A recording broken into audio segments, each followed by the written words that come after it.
Фарси Решем – это выявление тех, кто использует татарский и русский язык в равной степени. В этом году мы основательно решили взяться за это дело и сделать отдельный сайт, где будет выставлен рейтинг государственных учреждений, использующий в равной степени татарский и русский языки, государственные языки. Мы его в шутку называем татарский Forbes рейтинг, но я немножко уточню, поясню, как мы делали этот рейтинг. По 4 критерия мы выявляем тех, кто использует закон о государственных языках. Первый критерий – это безошибочное написание на 2 языках вывески. Второй критерий – это оказание услуг населению на 2 государственных языках. Это и письменный ответ, и телефонный ответ на обращение граждан. Третий – это написание нормативных документов, законов на 2 государственных языках. И 4-й критерий – это предоставление информации на 2 языках на официальных сайтах и на официальных аккаунтах государственных структур. Первый рейтинг мы решили сузить и взять только министерства, их у нас 17. И вот по этим критериям мы каждое министерство дотошно все проверяли по этим критериям. Но сказать, кто в рейтинге аутсайдеров и лидер лучших, я пока сказать не могу, но общие тенденции могу озвучить. Например, я не знаю, людям, которые интересуются этой темой, раньше всегда знали, что Министерство юстиции Республики Татарстан были в рядах лучших, всегда они выполняли закон о языках 100%.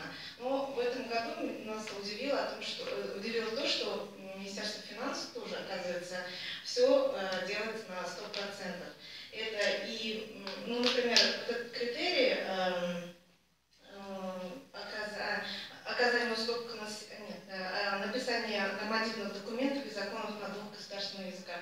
Министерство финансов делает это очень хорошо.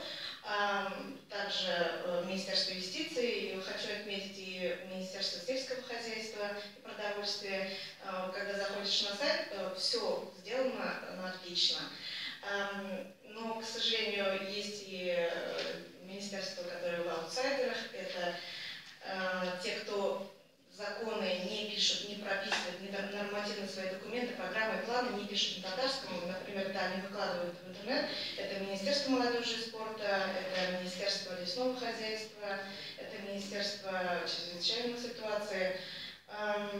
В общем, такая ситуация, вроде бы Кабмином и президентом Республики Татарстан все указы, приказы, законы делаются на 2 языках, но, к сожалению, некоторые министерства не выкладывают на татарском языке тоже. Насчет сайтов, вот тоже такое интересное явление. Я понимаю, что может быть Министерство чрезвычайных ситуаций использование татарского языка это не первичное, но есть Министерство культуры, есть Министерство образования, которые первыми должны, в первых рядах должны быть, которые предоставляют информацию на 2 языках. После анализа их сайтов оказалось, что Министерство культуры практически не дает информацию на татарском языке. Вы можете зайти, посмотреть, например, там до сих пор висит на татарской версии сайта о том, что 2014 год – это год культуры. Facebook они используют, но, к сожалению, превалирует только русский язык. Татарский язык для них не существует. Минобразование тоже на сайте очень мало рубрик на татарском языке. И открываешь, а там вся информация только на русском. И в Минздраве, к сожалению, превалирует русский язык. Что еще?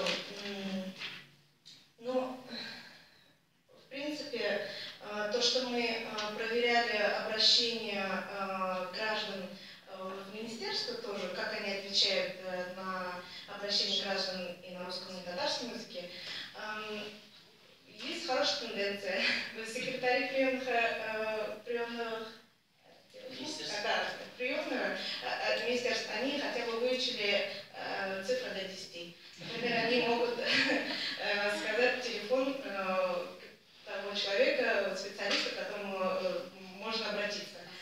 загадывай, наверное.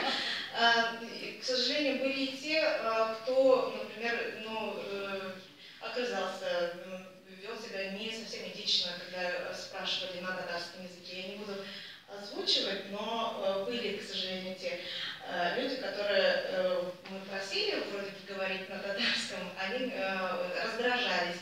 Но много министерств прекрасно владеет татарским языком. Это, вот я не могу вспомнить.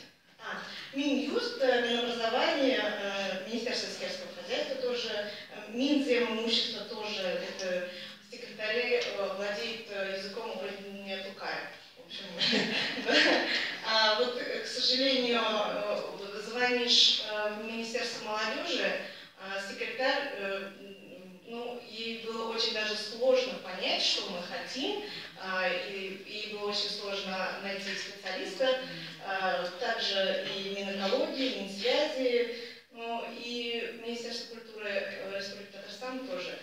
К сожалению, по критериям обращения граждан на двух языках был минус. Вот.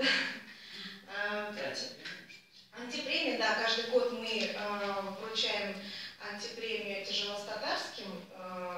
До этого мы вручали это и мэрии Казани, и дирекции универсиады, и электронное правительство Татарстана был не в лучших списках.